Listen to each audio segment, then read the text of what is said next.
Mkandarasi anayetekeleza ujenzi wa shule ya sekondari Nela wilayani Kwimba mkoani Mwanza amepewa siku 10 kukamilisha ujenzi wa madarasa 8 pamoja na matundu 16 ya vyoo ili kuwawezesha wanafunzi kuanza masomo kwa wakati. Agizo hilo limetolewa na mkuu wa mkoa wa Mwanza Saidi Mtanda wakati wa ukaguzi wa maendeleo ya ujenzi wa shule hiyo iliyopo katika kijiji cha Nela. Mradi huo unaogharimu shilingi milioni 267.05 unaotekelezwa na kampuni ya Mairo Group of Company. Katika ukaguzi huo, mkuu wa mkoa amebaini kuwepo kwa ucheleweshwaji na utekelezwaji wa kazi na kumwagiza mkurugenzi wa halmashauri ya wilaya ya Kwimba kufanya tathmini ya kazi zilizotelekezwa. Hizi ni ripoti za AyoTV na Miradayo kutokea mkoani Mwanza. Na hapa tunapoongea, mheshimiwa mkuu wa mkoa, fundi huyu ana mradi huu, fundi ambaye anafanya hapa ana mradi hapa shule kama hii na shule nyingine Mwaneke kule Mantari na haijaisha na tatizo ni hilo hilo la mafundi. Lakini kwa supplier kama alivyosema diwani, kwa taarifa mimi nilizonazo, yule supplier aliyokuwa amepata kazi hii kupitia mfumo ambaye yuko Ungumaru aliondolewa kwa njia ambazo hazikufuata manunuzi, akawekwa huyu ambaye ana supplier hapa yote entire na akawa anaenda kununua pale. Kwa tunalo tatizo kubwa, na mimi nimepita kwenye miradi mingi, unapopita unakutana na haya. Iko shule nyingine nina ushahidi, kuna baadhi ya watu wameniandikia kwa ushahidi ameshinda tenda lakini anaacha kupewa, anapewa mwingine. Kwa hiyo hilo ni tatizo kubwa kwenye upande wa bwana. Mradi huu aliyekuwa ameshinda tenda mara ya kwanza ni nani? Mheshimiwa mkuu wa mkoa, aliyeshinda mara ya kwanza alikuwa anaitwa Mana Ventures, mtu wa Mwanza. Ikatokea nini? Tenda ilikuwa haija comprise vitu vingi. Kwa sababu gani? Sisi tenda nyingi tulikuwa tukitangaza kwa tulizoanza nazo zinakuwa zina shoot juu, yani mradi haukamiliki na maagizo tuliopewa miradi ikamiliki. Tukashauri kwamba tangaza in wide, wengi waombe. Huyu anayemsema diwani alikuwa mtu wa tatu kwenye tenda, hakushinda zabuni, na kamati ikakaa ikasema itangazo watu wengi waombe. Sasa diwani namshangaa, hata kwa walimu hajaja kuuliza, anabeba vitu kwa juu na kupotosha viongozi. Nani alitangaza tenda, wewe au huyu? Ili nielewe vizuri. Sisi tutangaza tenda kupitia mwalimu wa manunuzi, tukashirikiana na ofisi ya manunuzi. Mara ya kwanza tuliziweka katika segment 3. Kuna vifaa vya ujenzi vile vya kutoka viwandani, kuna madini ujenzi pamoja na ya kupaua. Wakaomba wazabuni wengi akiwemo na huyo Daudi Yegela. Lakini Daudi Yegela kwenye tenda ya madini ujenzi ilikuwa na budget ya milioni 89. Daudi Yegela alikuwa wa kwanza akawa na milioni 93. Wengine wakawa zaidi ya 100. Kwa hiyo tukashauriana na maafisa manunuzi kwamba hizi tenda wote wako juu ya budget. Lakini mwingine aliyefaulu, wewe hamkutoa majibu. Hatukutoa majibu kwamba nani kashinda. Nani kashinda. Tukasema kwamba mrudie upya. Tucancel, turudie upya. Lakini miongoni wa wale ambao wameomba kwenye vifaa vya viwandani kama Nondo, Boni Ventures, Mana Ventures, yeye ndo alishinda kwa sababu kwa chini ya budget. Katika milioni 18 alikuwa na milioni 17. Ndio tukampitisha huyo. Ndio wakashauri kwamba tupandishe vitu vyote ili viweze kupata mzabuni mmoja. Ndio tukapandisha tukampata huyu Mairo. Hilo limewasaidia?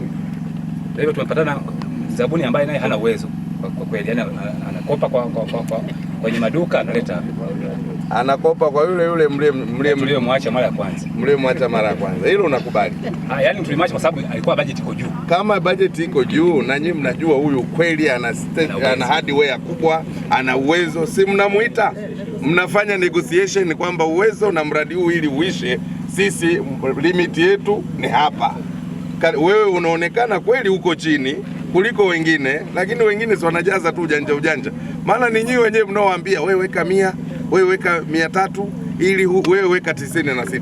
Kwa hiyo yule kama kweli mna nia mzuri, mkimuita mnamwambia sisi uwezo wetu ni hapa milioni 80. Hatukufanya hivyo. Na hamkufanya hivyo. Okay. Nondo moja shilingi ngapi? Ya milimita 12. Wewe mwenyekiti wa mambo ya manunuzi na kamati, huwa nondo moja ni shilingi ngapi ya milimita 12? Wajumbe wa ile kamati waje hapa niwaone. Nataka kujifunza kitu fulani. Wewe mjumbe wa kamati. Usiniongezee kwanza. Wajumbe wa kamati wako wapi? Hakuna wajumbe wa kamati. Wapo. Haya, wewe bana, nondo moja ya milimita 12 inauzwa shilingi ngapi? Na wewe mjumbe mwingine, nondo moja ya milimita 12 bei ya soko ni shilingi ngapi?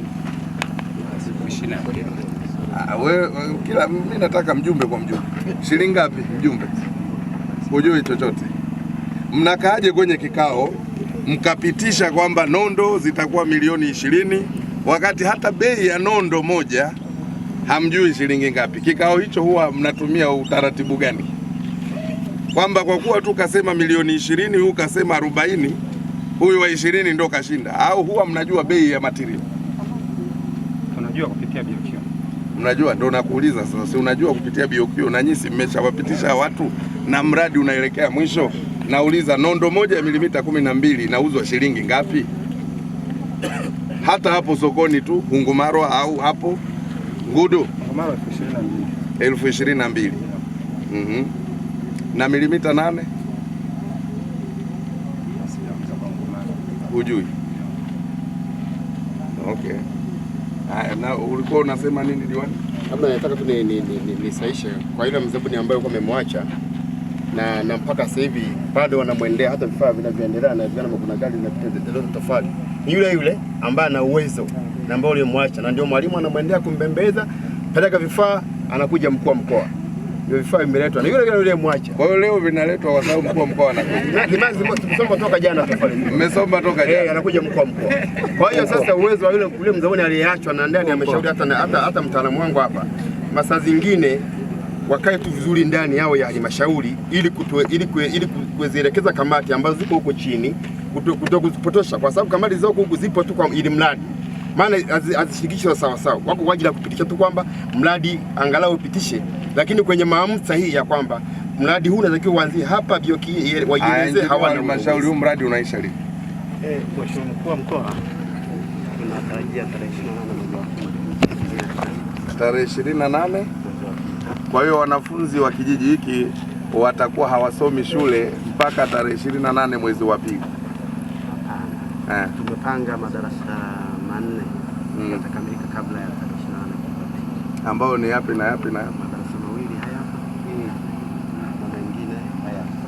Okay, ofisi ya walimu? Walimu watakuwa na wapi? Vyoo? Vyoo, Mheshimiwa mkuu wa mkoa, na yenyewe tuko hatua ya kufunga renta ndani ya siku 14. Mjenzi wa vyoo ndo huyu? Ni huyu.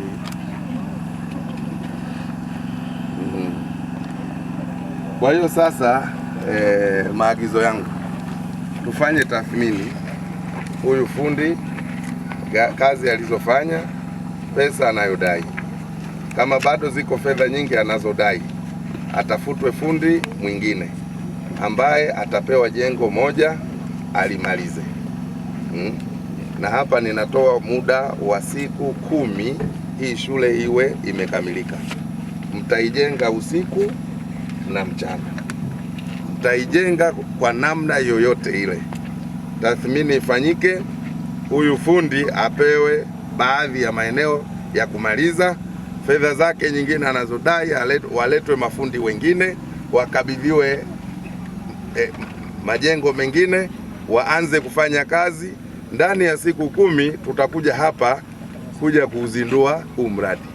Kazi ifanyike usiku na mchana kwa namna ambavyo itaonekana inafaa. Lakini pili, kuhusu huyu mzabuni, yale aliyo supply, kwa sababu amesema mwenyewe gharama huko sokoni inapanda, serikali haiwezi kuongeza fedha. Kwa hiyo kamati mkatakaa leo ifanyike tathmini na wahandisi na nini, pale ambapo amesupply alipwe haki yake, pale ambapo ameshindwa kusupply hiyo kazi kwa kuwa anataka tumuongeze fedha, wakati kamati na serikali ilishatoa fedha, hatuwezi kuongeza fedha, basi maeneo yaliyobakia, huduma zilizobakia wapewe watu wengine, na wala uhitaji hata mambo ya tenda. Nyinyi wenyewe mnachukua fedha mnaenda kununua. Umeelewa? Bora uwe na hoja ya ukaguzi, lakini mradi umefanya nini? Umekamilika. Kwa sababu nyie mnachojifichia kwamba kutakuwa na hoja ya ukaguzi, tutangaze tena. Unatangaza tena kitu gani kama mradi kadogo kama haka? Kwa hiyo sisi tunawapeni siku 10.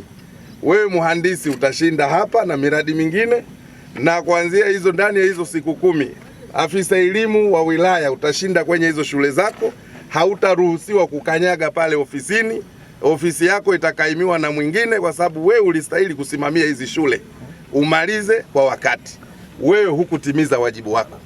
Mhandisi ulitakiwa kuhakikisha mradi huu unakamilika. Wewe mtu wa manunuzi, wewe ninakuweka pending, nitampeleka kwa rasi, kwa sababu wewe pia ni tatizo katika hii wilaya. Unakwamisha sana shughuli nyingi, na wewe huwezi ukawa natoa kazi kwa watu 2 watatu tu miradi yote ya wilaya hii. Ndio maana miradi inafanya nini? Inachelewa. Sasa wewe nitakukabidhi kwa mtu ambaye anahusika na mambo ya utumishi, ambaye ni katibu tawala wa mkoa. Ataendelea na wewe kwa namna anavyoona inafaa. Tumeelewana bana?